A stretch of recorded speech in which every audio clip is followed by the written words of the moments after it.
Muslimin muslimat yang dikasihi sekalian, kita belum tengok lagi buku tu Ustazah bagi mukadimah dulu meraihkan yang datang ni ramai yang 40 tahun ke atas. Dah silap sasaran. Tapi tak apa tak apa. Semua ni adalah para dai insya-Allah yang tidak mendengar semata-mata tapi akan balik menyampaikan pada anak-anak kita insya-Allah. Dalam satu firman Allah surah Al-Fatir, surah Fatir ayat 37, Allah berfirman, A'udzu billahi minasyaitonir rajim. Awalam nu'ammirkum ma yatadhakkaru fihi man tadhakkaru wa ja'akumun nadhir.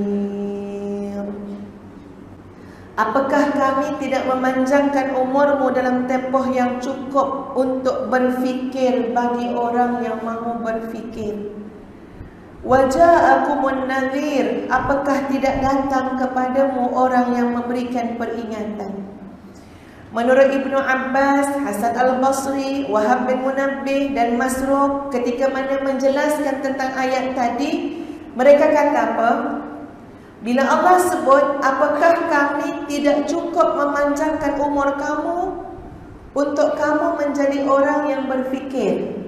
Maka kata ulama-ulama ataupun orang-orang yang mentafsirkan tadi, kata ahli tafsir tadi tuan-puan sekalian, umur panjang itu maksudnya berapa tahun? Jawabnya adalah ketika mana seseorang itu berusia 40 tahun. Semacam ada satu soalan kepada orang yang telah sampai usia 40 tahun, tak cukup lagi ke kami berikan kepada kamu umur dan kami lanjutkan kepada kamu umur dalam kurungan tuan-puan sekalian sampai kamu mencecah usia 40 tahun.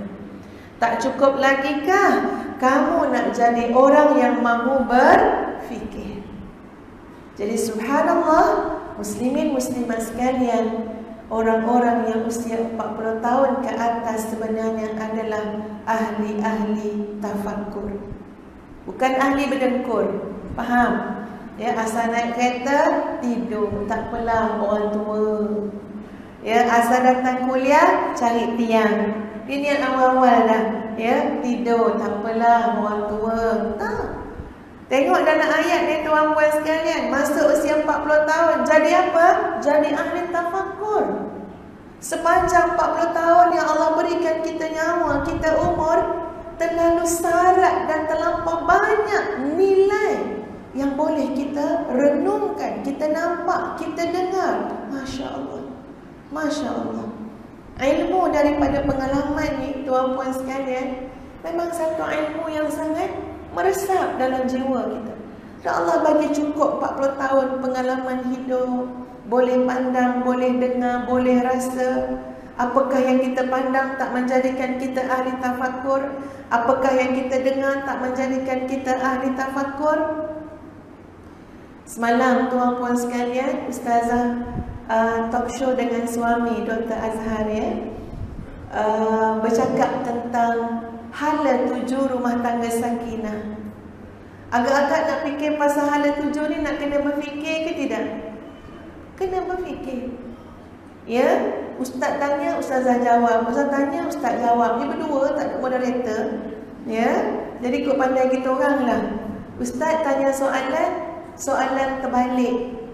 Tak bincang pun dengan Ustazah. Tanya, kenapa keluarga tak bahagia? Bukan tanya macam mana nak berkeluarga bahagia. Soalan dia, kenapa keluarga tak bahagia? Jadi spontan nak kena jawab. Alhamdulillah yang terfikir masa tu jawapan Ustazah, sebab kita tak sungguh-sungguh nak bahagia. Kita tak guna akal kita. Tengok ayat dalam surah Ar-Rum ayat 21. Allah sebut apa tentang kekeluargaan, tentang nilai berpasangan. Wa min ayatihi an khalaqa lakum min anfusikum azwaja.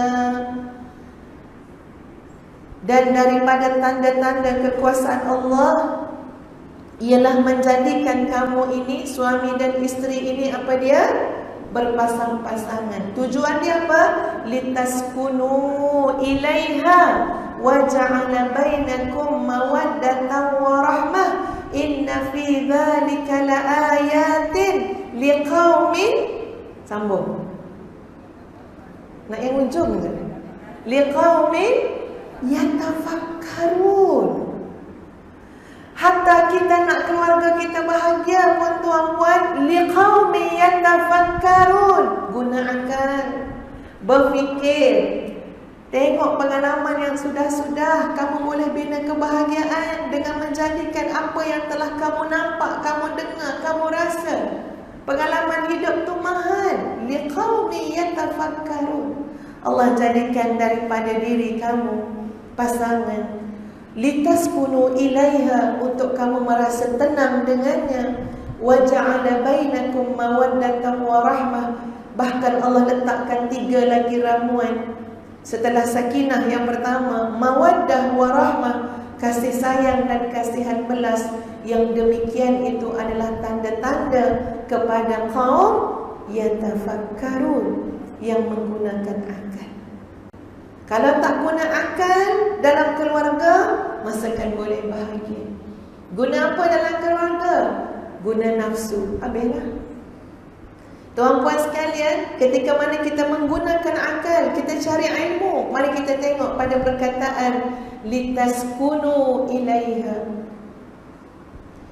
Litaskunu ilaiha, kalau kita belajar bahasa Arab, taskunu ini adalah fi'il. Siapa boleh jawab? Kata masuk kelas Arab kakak kan, ya? Masa dengar tu kat telinga, ya? Tak boleh ustazah, hari ni tak boleh ada kelas bahasa Arab. Okey, taskunu fi'il apa? Fi'il mudhari'. Betul kan? Oh, tak pasti, ya? Okey, dah confused, tak apalah, ya? Litaskunu ilaiha fi'il mudhari'. Ketika mana digunakan fi'il, padahal boleh saja nak gunakan kata-kata terbitan, ya, maknanya lisakinah ke, menggunakan kata terbitan, bukan kata perbuatan, ya. Tapi kat situ guna kata perbuatan, dan kata perbuatan itu adalah fi'il mudhari'. Maksud dia apa? Seakan-akan mesti ada usaha daripada pihak suami, sehingga dia juga boleh menjadikan ataupun mengambil manfaat ketenangan daripada isterinya. Litaskunu ilaiha. Fi'il mudhari' itu sendiri, tuan-puan sekalian, memberikan maksud istimrar. Ini adalah usaha yang sepanjang-panjang kehidupan berumah tangga akan dilakukan. Litaskunu ilaiha juga bermaksud kena ada effort juga daripada suami nak buat isteri itu supaya jadi isteri yang menyenangkan. Kat mana kita nak tahu semua ni? Kita kena belajar.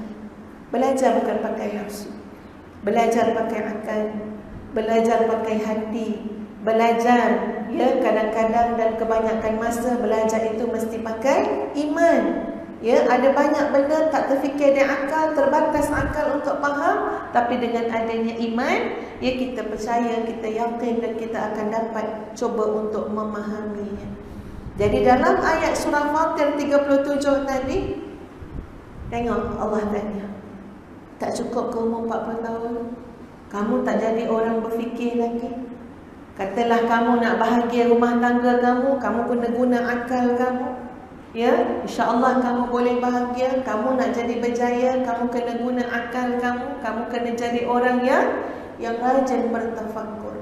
Dan subhanallah, tuan-puan sekalian, ya, orang-orang yang bertafakkur ni, sebenarnya tafakkur itu adalah salah satu daripada rukun mujahadah, ataupun nak jadi orang-orang yang soleh dan orang-orang yang baik. Tafakkur. Baik. Satu lagi hadis Nabi SAW, riwayat Imam Ahmad, tuan-puan sekalian. Ustazah bacakan maksudnya sahaja. Seorang hamba Muslim bila usianya mencapai 40 tahun, Allah akan ringankan hisab ataupun perhitungan amalnya. Ini ihsan Allah, rahmat Allah yang sangat luas. Nampak 40 dah umur hamba tu, maka Allah akan permudahkan hitungan amal. Contohnya macam mana? Ni contoh ya, Ustaz dah keluar daripada cerita hadis tadi. Contoh ni macam mana? Kadang-kadang bila usia kita 40, 50 ya tuan-puan, ada beberapa amalan yang kita tak dapat buat seperti mana aktif dan cergasnya kita buat masa kita muda. Orang dah sakit lutut, dah sakit belikat, mata dah tak nampak, kencing manis, gaut, ya.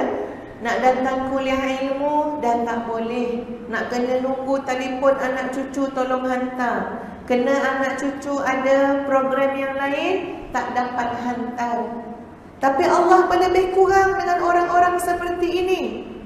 Kalau kita lihat pada hadis yang lain ada menyebut mafhumnya, seseorang itu walaupun dia dalam keadaan sakit, tapi pahalanya mengalir umpama dia dalam keadaan sihat.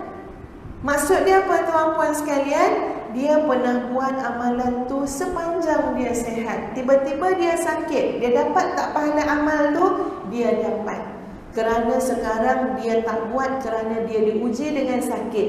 Tapi terbukti semasa dia sihat, dia melakukan amal tersebut.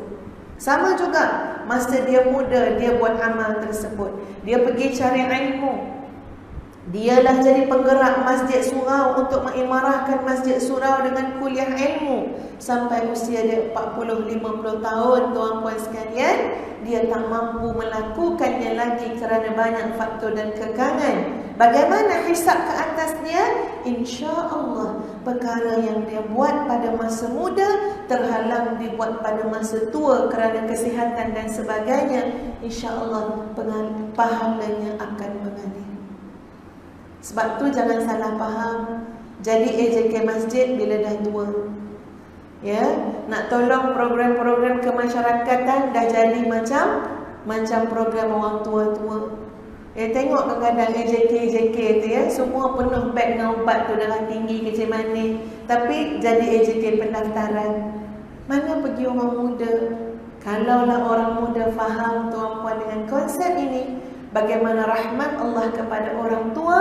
Tapi ingat, masa muda, masa sehat telah kita manfaatkan di atas jalan yang benar.